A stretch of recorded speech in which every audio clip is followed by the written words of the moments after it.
ପଚାରୁନୁ ପଚାର। ଯେତେବେଳେ ପିଲାମାନେ ଏଇ ଘର ଭିତରେ ଅଛନ୍ତି ତତେ କାଇଁ ଇଚ୍ଛା ହଉନି ଏଠିକି ଆସିବା ପାଇଁ?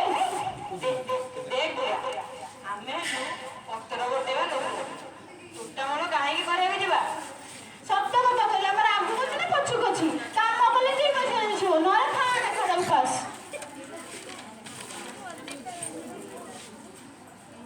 ଆରେ ଏଇଟା ପୁଣି କଣ କିରେ ବାସୁନି? ଏଥିରେ ଲେଖା ହୁଏ ଏଟା ଚକ୍। ଆରେ ଏ ପଟାଟି କଣ ପାଇଁ ଏଠି ପଡିଛି କିରେ? ଆରେ ଲିଭେଇ ହଉଛି ରେ, ଆରେ ଲିଭେଇ ହଉଛି।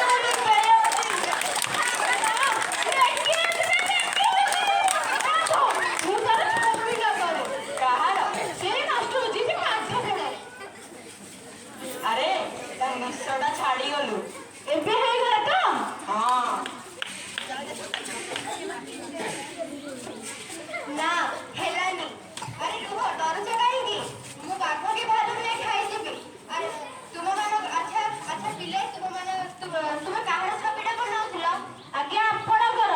ହଁ ମୁଁ ସେଇଥିଲାଗି କହିଲି ଛତାଟା ଛାଡିଗଲ, ଇଏ ହଉଛି ସେଇ ଛତା। ଆଚ୍ଛା ତମ ଦୁହିଁଙ୍କ ନାଁ କଣ? ଆଜ୍ଞା ମୁଁ ରହିମ, ଇଏ ବୁଲା। ତମେ ଦୁଇ ଜଣ କଣ କରୁଛ?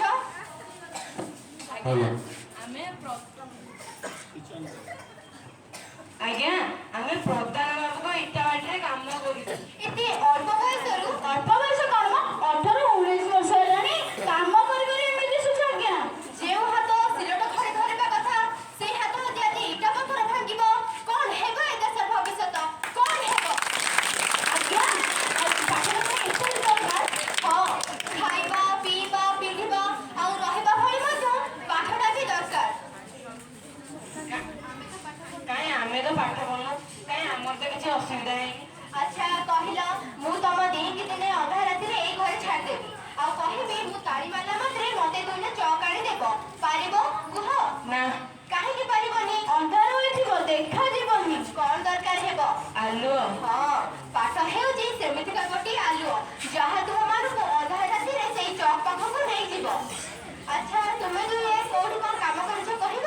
ଆଜ୍ଞା ଏ ସ୍କୁଲରେ ଯେତେ ଇଟା ଲାଗିଛି ସବୁ ଆମେ ବୋହିଛୁ। 5 ଜଣ ପିଲା ପ୍ରଧାନ ବାବୁ ଆମକୁ 150 ଟଙ୍କା ଦେଇଥିଲେ। 5 ଦିନ 5 ରାତି ଲାଗିଥିଲା ଆଜ୍ଞା। 150 ଟଙ୍କାରେ ରାଜି ହୋଇଗଲ? ଆହୁରି 50 ଟଙ୍କା ବଳିଥିଲା ଆଜ୍ଞା। ରାତିରେ ସିନେମା ଦେଖିବାକୁ ଯାଇଥିଲୁ, ମେରା ନାମ ଜୋକର। ଓ କି ବଢିଆ ଗୀତ ଆଜ୍ଞା। ସେଦିନ ରାତିରେ ଆମେ ହୋଟେଲରେ ଖାଇଥିଲୁ କୁକୁଡ଼ା ମାଂସକୁ ପରଟା, ଜଣକା 10 ପଟ ପରଟା। ଏତିକି ନା ଆଉ କିଛି? ଆଜ୍ଞା 150 ଟଙ୍କା ଟିକେ ଆଉ କମ ହେଲାଣି। ହଁ ମୁଁ ସେଇଥିଲାଗି କହୁଛି ପାଠ ପଢ, କାରଣ ଯେଉଁ କାମ ପାଇଁ ପ୍ରଧାନ ବାବୁ କଣ୍ଟ୍ରାକ୍ଟରକୁ 2-3 ହଜାର ଟଙ୍କା ଦେଇଥାନ୍ତେ ତାହା ତୁମେ ମାନେ 150 ଟଙ୍କାରେ ରାଜି ହୋଇଗଲ।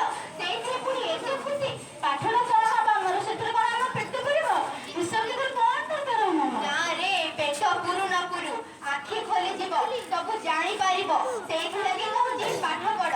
ଆଉ ହଁ, ତୁମେ ଦୁହେଁ କାଲି ସ୍କୁଲକୁ ଆସିବ ପାଠ ପଢିବା ପାଇଁ। ଆଜ୍ଞା କାମ ନ କରି ଖାଇ କଣ? ବେଶୀ ସମୟ ନୁହେଁ, ଘଣ୍ଟାଏ ଲେଖା ବସିବ, ସେତିକି ତୁମ ପାଇଁ ଯଥେଷ୍ଟ। କଣ କହୁଛ ବୁଲା, ରହିମ? ହଁ ଆଜ୍ଞା, ହଁ ମାଷ୍ଟର ବାବୁ। ମାଷ୍ଟର ବାବୁ ନୁହେଁ, ଗୁରୁଜୀ।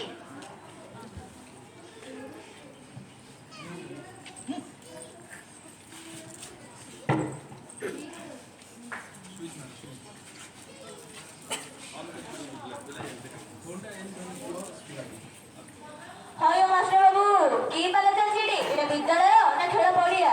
କଣ ହେଇଛି କୁହନ୍ତୁ? କଣ ନ ହେଇଛି କୁହ? ବିଦ୍ୟାଳୟ ହଉଛି ଆମ ମା।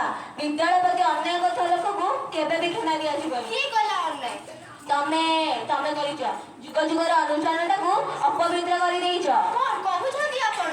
ଏଇଟା ବିଦ୍ୟାଳୟ, ଏଠି ଭଦ୍ରଘରର ପିଲାମାନେ ପାଠ ପଢନ୍ତି। ରାସ୍ତାଘାଟ ଯାହାକୁ ନେଇ ଗୋଟେ ଆଣି ବସେଇଦବ। ଆପଣଙ୍କ ବୁଝିବା ଭୁଲ। ଏଇଟା ସରକାରୀ ବିଦ୍ୟାଳୟ, ଏଠି ସମସ୍ତଙ୍କର ପଢିବାର ସମାନ ଅଧିକାର ଅଛି। ଏଠି ଜାତି ଧର୍ମ, ଏଠି ଉଚ୍ଚ ନିଚ ଜାତି ଧର୍ମ ବର୍ଣ୍ଣର ପ୍ରଶ୍ନ ଉଠୁଛି କେଉଁଠୁ? ବନ୍ଦ କର ଫାଲତୁ କଥା। ଏ ସ୍କୁଲ ମୁଁ ତିଆରି କରିଛି, ମୁଁ। ସେଥିପାଇଁ ସରକାର ଆପଣଙ୍କୁ ସବୁ ଟଙ୍କା ପଇଠ କରୁଛନ୍ତି। ତାପରେ ଯେ ସବୁ କଣ୍ଟ୍ରାକ୍ଟର ଅଡି ବସିବେ ଯେ ତିଆରି କରୁଥିବା କୋଠାବାଡି ସେମାନଙ୍କର। ଏ ଦେଶ ଚଳିବ କେମିତି? କେମିତି ଚଳିବ ଏ ଦେଶ? ତମର ଫାଲତୁ କଥା ଶୁଣିବା ପାଇଁ ମୋ ପାଖେ ବେଳ ନାହିଁ। କାଲି ସକାଳୁ ଯୋଉମାନେ ମୋ ଘରେ ମୁଣ୍ଡ ଲାଗି ପେଟ ବସିଥିଲେ ସେମାନେ ପୁଣି ପାଠ ପଢିବେ ମୋରି ସାଙ୍ଗରେ।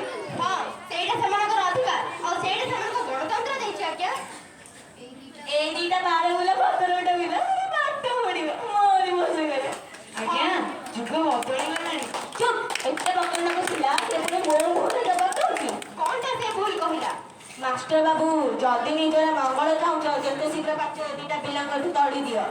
ଆଜ୍ଞା ମୁଁ ଥରେ କହିଛି ଏଠି ପଢିବାର ସମସ୍ତଙ୍କର ସମାନ ଅଧିକାର ରହୁଛି। अयो की अधिकार शिकाउछ नानी की अधिकार शिकाउछ बारे बुला 17टा पिला पाठ पढेइबो से अधिकार शिकाउछ।